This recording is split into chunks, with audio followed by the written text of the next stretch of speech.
Good evening, students. I hope everything's going well wherever you happen to be. I'm glad that we're in week 2, and I hope that week 1 wasn't too awfully confusing for you. I know that learning a little bit about the history of journalism for some of you may be slightly slow, and you're wondering, when are we going to actually get into it?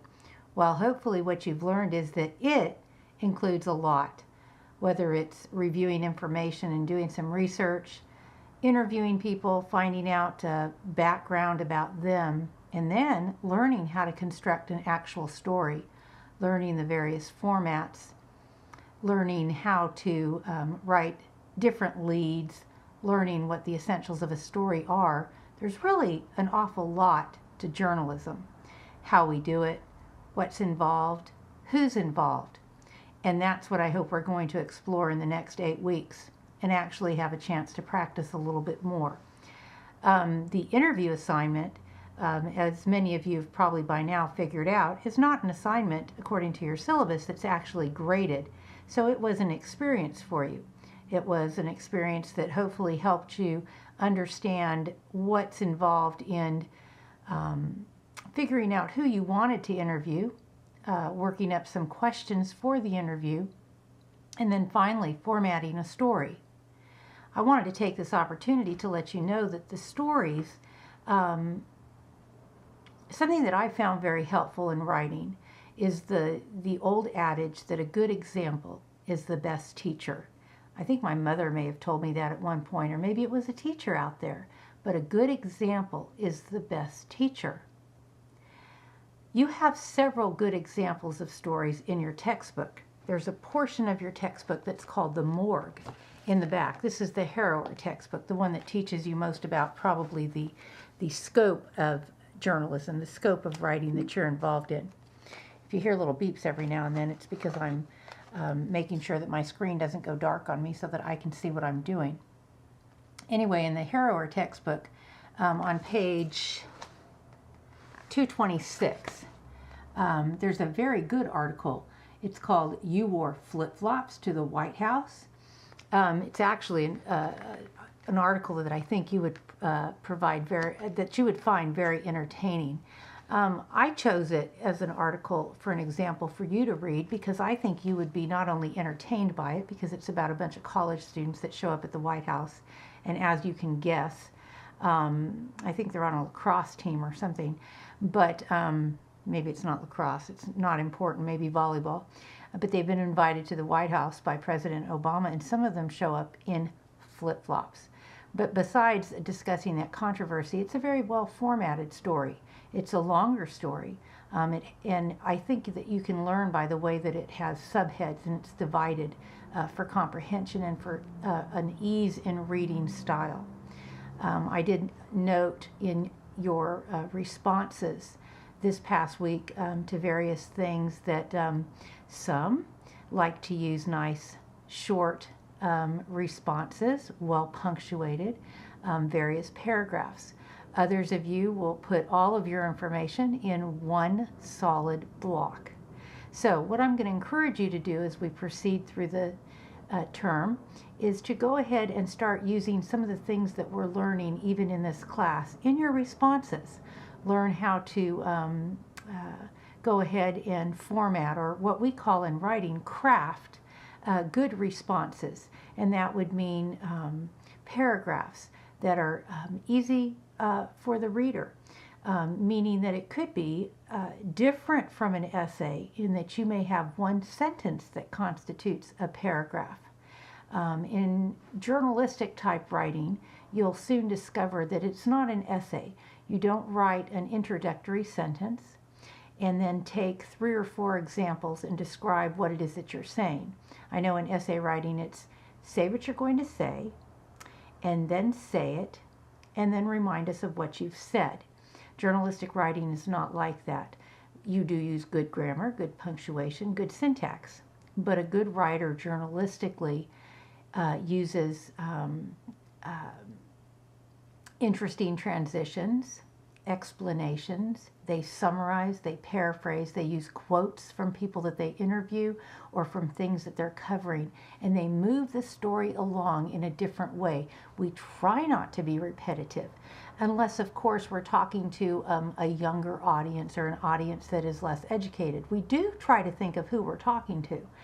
If you go out there and you just write a story and you don't know who your audience is, it's kind of like speaking. When you take a speech class, you have to know who your audience is. So we do try to figure out who our audience is. But when we do, we aim to speak to our audience, and we try to move the story along as quickly as possible. So I hope you remember that as you're trying to write your first story this week. I think it's interesting, and I'm going to glance over at my screens here to kind of remind me of some things. As you complete your news reviews and you're looking for your articles, also be thinking ahead to that first story that you're going to be writing. You're going to be writing an article this week. So you're going to be looking at the article that you're going to be writing. I'm trying to figure out which mouse to grab because I'm working with two computers here. But you're looking at which article, think ahead to the article that you want to write. You're going to be covering a newsworthy or a current event. So you're either going to observe that by going to something, or you're going to indirectly observe that by watching a broadcast. Maybe some of you will watch the national championship Monday night between Ohio State and Oregon. That could be rather interesting, or the press conference afterwards, for those of you who are interested in sports. We've been doing stories this past week at the news service that I work with, and interviewing players and chaplains and kind of getting all hyped about Oregon and Ohio State. So I've had to learn a little bit about those teams and learn that they were actually playing on Monday night. My colleague said to me early this past week, so any ideas for the big game? And I said, big game, fill me in. Well, I should have had an idea already, because I had interviewed Anthony Madison a couple weeks ago. He is a retired NFL player who actually lives in Southern California now, and had played in a couple of Super Bowls. And I interviewed him about a story. And he said, I'm headed to Dallas in a couple of weeks. And I'm like, oh, that's nice. Well, this last week I was on his Facebook, and he said, I'm headed to Dallas today. And again, I said, that's nice. And then about 5 minutes later, I said, oh, Anthony's going to Dallas to watch the game with a friend, another NFL football player. So kind of takes me a while sometimes with sports to warm up a little bit, and then I get there. So any thing that you can observe or be a part of is what you're going to want to cover. Cover means that you're going to be there. You're going to take notes of what you directly or indirectly observe. You're going to write a 300 to 500 word news article. And believe me, that is not a lot. We actually kind of sometimes consider that a little bit of a superficial story, meaning you can't get into a whole lot at that level. But you're going to look at chapter 3 of your Harrow textbook and really delve into it on what makes a good story. You're going to check out those 5 W's, who, what, where, why, when, and you're going to find an angle, and you're going to go for it. You're going to use the AP style guide for specific guidance on how to abbreviate, and believe me, pay attention to those things. How to use specific references to word spellings, whether you capitalize, whether you don't capitalize. And those are things that even seasoned journalists have to go back to the AP style guide. Go back to the AP style guide because they update, they change. Even I do that. I go back to the AP style guide. You turn in your notes along with the article. Please do that. And then you submit your article in Blackboard. It's very important that you turn in your notes. I want to see what you're thinking. What are the quotes that you're catching? What are the direct quotes that you're catching? You don't want to paraphrase everything somebody says. Well, I think the coach said that. Well, make sure the coach said that, or make sure the person that you interviewed said that. Make sure you have really, really good notes. You don't write down every word of everything that everyone said, because unless you're really, really, really good in shorthand, you won't be able to keep up. And unless you're adept at using a digital recorder yet, you're probably not going to be able to do that. And even if you do use a digital recorder, which we'll get to later in the term, you use that as a backup for the most part. Unless it's a very high-level interview. That means that if you're going to interview the principal, okay, I'm thinking high school now. If you go to interview the president of your school, I would definitely use a digital recorder. Does it mean that it's an unfriendly interview? Absolutely not. It just means that he's understanding that you're concerned with accuracy. I always say, even now when I interviewed Anthony Madison a few weeks ago, Anthony's a pretty important person, even if he wasn't. It was a one-person interview. It's a personality profile that I was interviewing him for. So I knew it would probably be at least an hour. Well, I had aimed for a 20 to 30-minute interview, and it ended up being an hour because we had some good issues to talk about. So I said right up front, do you mind if I tape for accuracy? It's very important that you learn to discern what are those things that you do need to tape. Now, if you're going to walk up to somebody at a school event where they're, say, unveiling the new globe that's going to stand out in front of your administration building, and you're just kind of talking to people here and there, let me get a comment from you on what do you think of this new wonderful multi-million, $3.2 million globe that we're building out of marble. It's beautiful. And so, well, you don't tell them it's beautiful. That's called a leading question. But you ask them what they think about it. Well, that's not necessarily something that you pull your tape recorder out for, because they're going to give you probably a one-sentence answer, and you can quickly jot that down. So that's not necessarily the type of thing you need a tape recorder for. Now, you step out of Congress, and they've just had a congressional hearing on sex trafficking or something.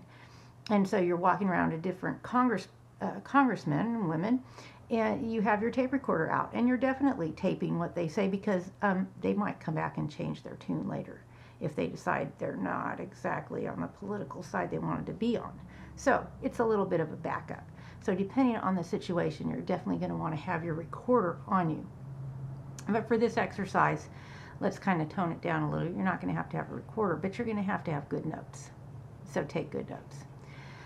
Okay, I see I'm getting long-winded because I get very passionate about what it is that I do. And I don't want to shortchange you on that. So those were a few things that could serve to help you as you get organized. You're going to be looking at some articles and responding to them. What is it that makes them interesting to you? Again, how is it that they're following the basics of good writing? And then what is the article that you're going to work on? And then what are some terms in AP style? You might also in your PowerPoint see that thing called inverted pyramid. Let me just note that the inverted pyramid, even in hard news, is quickly becoming a much, not disputed, but it is a much discussed item on how you do news. Hard news is becoming more and more rare. Oftentimes people will get a hard news story out quickly, but they're going to also follow it up pretty quickly with a story that's not so hard. What is she saying? What does she mean? Well, hard news is simply, at 3:32 this afternoon, two Platte County robbers entered the bank building and stole $1.3 million, according to the Platte County Police Department. That's hard news. We don't know why. We only know who, what, where. We don't know why, really. We don't know what motivated them, okay? The more common story now is quickly followed up because we have Twitter, because we have social media, because we have investigative police that are out there following it very quickly, and we have very interested citizens. Very quickly, a story is going to say, robber, Platte County robber, looking for food for his starving infant, robs the bank. That is not a hard news story. because it's going to go into the whole angle of why he was robbing the bank. And then we're going to have the whole sad story about why this man felt it very important to go rob a bank so he could go feed his starving infant, which I'm not unsympathetic, okay? I'm just trying to get the example out there that these are the kinds of stories that we now see in place of only hard news stories. In the past, it could have just been a hard news story. Now people want more. They know we're more apt to get out there and get it quicker, and so they're going to want it and want it fast. So we're going to see a lot more of these out there, and stories where we can use a creative lead. Jeremiah Hettinger had just been fired from his job at Marvel Food Service when his wife called him screaming that their 1-year-old had just finished his last bottle. Jeremiah, you must do something. Our child will starve if you don't do something. She badgered him. Oh my goodness, he said, pulling his hair out in frustration. I'm beside myself. I have to do something. And not thinking, he walked into the closest bank and said to the woman, please just hand me your money and don't say anything. Well, that's not exactly how. I mean, I think a robber would do it. But that might be the lead of a story. I mean, as silly as it may sound, that might be the lead. I read something like that, not so far in the past. I think it was in Hawaii, where some guy stole a bunch of baby formula off the shelf or something like that, and the police actually contributed to a fund to give him some money and formula and whatever because he'd been unemployed and so forth and so on. And it was pretty interesting. It was an interesting story. I liked it. It was a great story. It was a compassionate story. But nonetheless, it wasn't a hard news story. And that's what we're going to see more of and more of. And we're going to see a story with one side more and more so. So that I don't spill all the beans and tell you all the good stuff, we'll probably cut it short here. And if you ever have any questions, feel free. Sometimes I really wish this was a classroom scenario and you can just pepper me with questions back. But it's been a really busy news week out there. We've got the whole Charlie Hebdo. I hope some of you pick up that situation to talk about and give me your input. I was going to do a video for you on that. Maybe I still will during the week. I was going to write a piece on it, and I may still write a piece on it for the news service that I write for. How satire is very important in today's world. Even so, journalistically, satire is important. But see if you can pick up on some of the great news stories that are out there. There's a lot of them.